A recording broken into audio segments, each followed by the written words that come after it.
Hey, what's up, guys? So we are finishing up Matthew chapter 4 with Jesus going through the wilderness and being tested by the devil. And in this, right, what we see is that Jesus has been tested, will you eat? Will you turn these stones into bread? He's been tested, at the temple. What do you desire? Are you going to abide with God, or are you going to test God? And now he's taken up to this mountain. He showed all the kingdoms of the world, and he's asked to worship the devil. Well, it says, starting in verse 8, it says, "Again, the devil took him up on an exceedingly high mountain and showed him all the kingdoms of the world and their glory. And he said to him, 'All these things I will give you if you will fall down and worship me.' Then Jesus said to him, 'Away with you, Satan, for it is written, you shall worship the Lord your God, and him only you shall serve.' Then the devil left him, and behold, angels came and ministered to him." And now, just a couple of points about this is that an exceedingly high mountain, right, is often seen throughout the Old Testament as a place where you're kind of away from the world and you're coming closer to God, right? And in this moment, what Jesus quotes is from Deuteronomy 10. And well, we see it in Deuteronomy 6, 10, and in, I believe, Judges 7. But Deuteronomy 10 opens with a very similar scene where he's just been praying for 40 days and 40 nights after the creation of the 10 Commandments on the stone tablets, and seeing the people of Israel worshiping a golden calf. They break, and he goes back up, goes into prayer for 40 days and 40 nights, and now Deuteronomy 10 opens, and he's remaking the tablets of stone with the 10 Commandments on them, and he's also making the Ark of the Covenant out of wood, so that those tablets will be placed inside of this, and they'll be carried with the people of Israel. And now this has become something that the people of Israel really view as God with them, right? They take it into battle with them. They take it through all of their journeys, and it gives them hope, and they know that God is with them, and it gives them strength and victory and battle and all of these things, and they carry it with them everywhere that they go. And that's it. This is almost like Jesus remembering that moment, being up on this mountain and seeing the world and being shown the glory of the kingdoms. That he's looking out, and he's seeing this fractured world, these invisible lines that people have drawn that isn't real glory.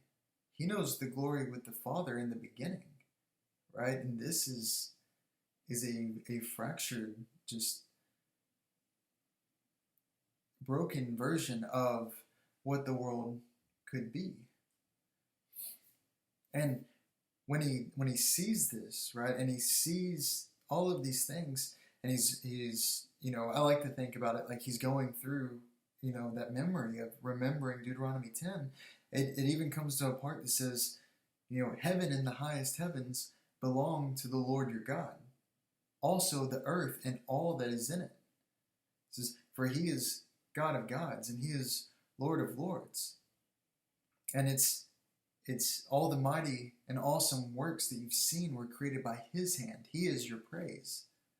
And it says, fear God, serve God, and hold fast to God, cling to God.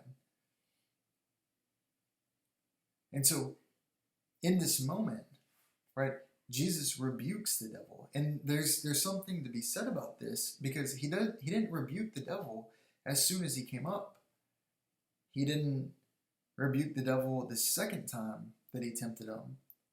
He rebukes him here, where he says this is enough, because Satan is exalting himself in the place of God. And this is something that I think that a lot of people get confused on, and people that I've talked to don't understand sometimes, is why is it that if the work was finished on the cross, that we still struggle in our day-to-day life, right? That we still have to fight.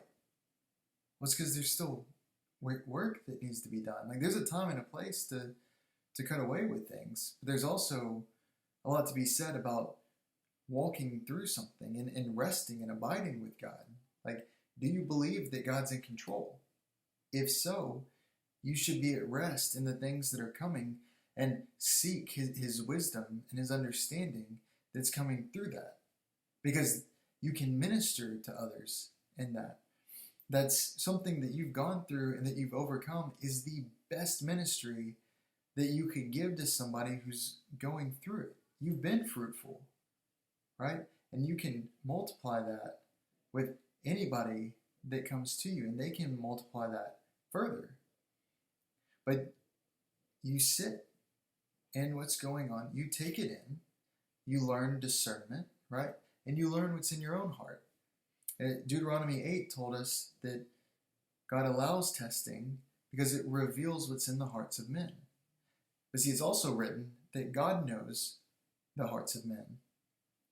So who do you think that he's revealing these things to? If the heart is deceitful, right?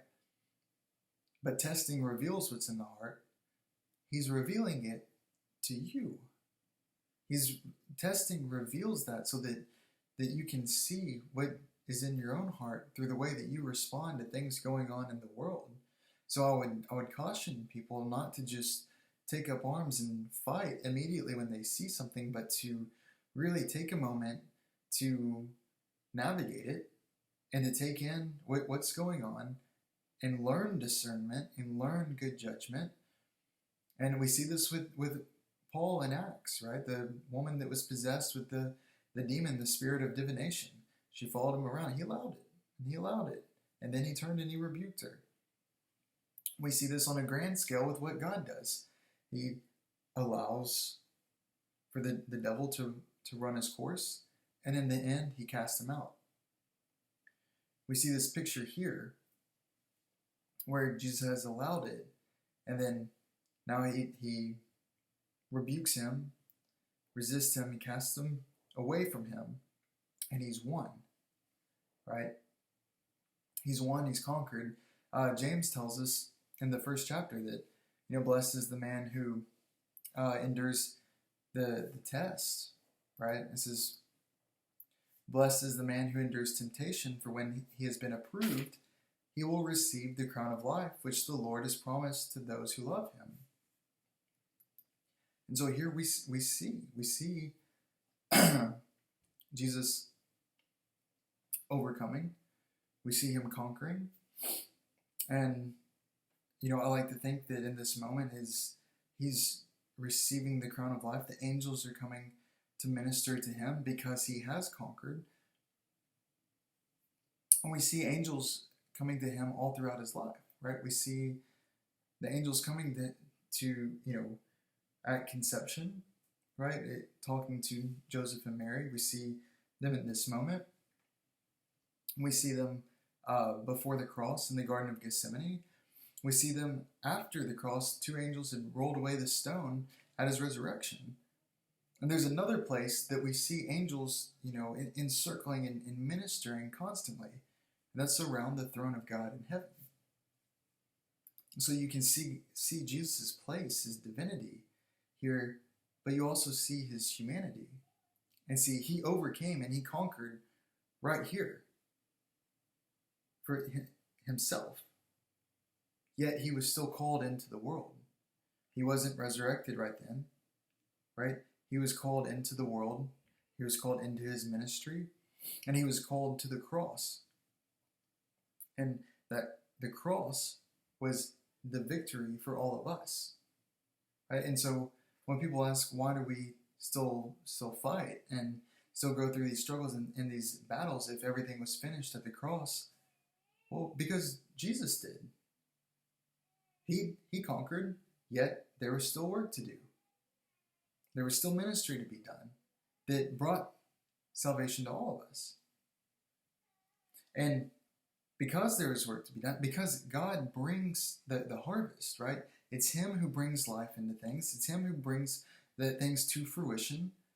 But he still calls laborers to tend to the earth, to tend to, what needs to be done, the work at hand. And so what was Jesus overcoming in the wilderness? right? That he brought to everybody else. It's you can look at it for, each individual thing, but sin always happens in three ways, right? First, you see that something is good, and then you desire to have that thing, and then you take it, right? That's the three steps to sin. And then you often share it, kind of the fourth thing. But this is the wilderness with Jesus is the progressive reversal of Genesis 3. See, first he's tempted to eat, right? Which a lot of us will just take that. A lot of us will be like Adam, like, oh, you have some fruit? Yeah, sure. I'm hungry. I want it. And we take it and we eat. But then if you don't eat, if you say, no, that's not right, I can't eat, well, then Satan will appeal to, well, do you desire, right? Do you desire to have this thing? And if you desire, well, then ultimately, you'll take. But if you don't desire, right? If you're not taking, you don't desire, then he'll try to show you. You have to see it. You have to see everything that I'm offering you. You have to see what this could be. That you could be equal with God, right? That you could be wise. You would understand, and you would be more like Him. So, do you see that? And then, do you want it? Do you want to be like that? Do you want to be like God? Good. Then eat. Right? That's how sin happens in the world. That's how sin happened at the fall. And this is the reversal coming up to, do you see the whole world? Do you see everything that there is? And he still denied him, reversing what there was. And so after this is where he steps out and he begins his ministry. He begins his work that has to be done in the world. Right? And what is that work? It's not, it's there's many things that people can call it, but what it ultimately is seeing something that somebody else is in, right? And revealing the kingdom of heaven, right? It's taking what's written in their heart. I'm not talking about the laws of God or anything like that, but like their life story, their book of life, right? What's how they see the world. When they look at something, if they see that this is good, right? Because they don't understand that it's sin, or they don't understand what that leads to. It's when somebody is thinking like that, when they're reading like that, when they're seeing like that, it's translating that into a better language, into a better chapter of their life, taking what was intended for evil and being used for good. He takes like what you are and what you're going through and says it as what it could be, right? He speaks it in a new language. See, we've all fallen. Talk about the Tower of Babel, but we've all fallen in this broken language because we were exalting ourselves. And our language is broken and it's in need of repair. And what we're given through Christ is a new tongue. We're given a new way of speaking. We're given a translator that takes what you see on earth and translates it into what is seen by God and what is heavenly. Right? And that's kind of this theme of the story, is that there's a garden that God planted, that He brings into fruition, that He gives life to, and that He takes care of pruning and doing what needs to be done for life to happen. Yet He created man to come and to rule in the earth and to really tend to the garden, to do the work, to be the laborers that bring forth His kingdom, His gentleness. He takes the time to teach us, to walk with us, to impart that wisdom to us. But a lot of times, people want to decide for themselves, or they think that they know better, all of these things, and ultimately end up eating from the tree of death. which we call the tree of good and evil, but it's the tree which will surely lead to death, instead of the tree of life, right? Instead of abiding with God and walking with Him day by day in each and everything that we do, and learning to see the world through His eyes. Because that's what it takes, is in order to develop that strong root within you, that firm just discipline of seeing the world in the way that it's intended to be seen, revealing the kingdom of heaven. It takes God's wisdom of really resting in where you're at and abiding in God, and coming to know what He's given you, or coming to know what's within you through what God has given you. Okay, and learning discernment and stepping out, and all of these things, they kind of come together for this image of the garden in this translation. And I want to end with a quote that I read, which is actually it's by a guy named John Donne, but I love this quote. It says, "All mankind is one volume. When one book, or when one man dies, a chapter is not torn out of the book, but translated into a better language. And every chapter must be translated. God employs several translators. Some pieces are translated by age, some by sickness, some by war, and some by justice.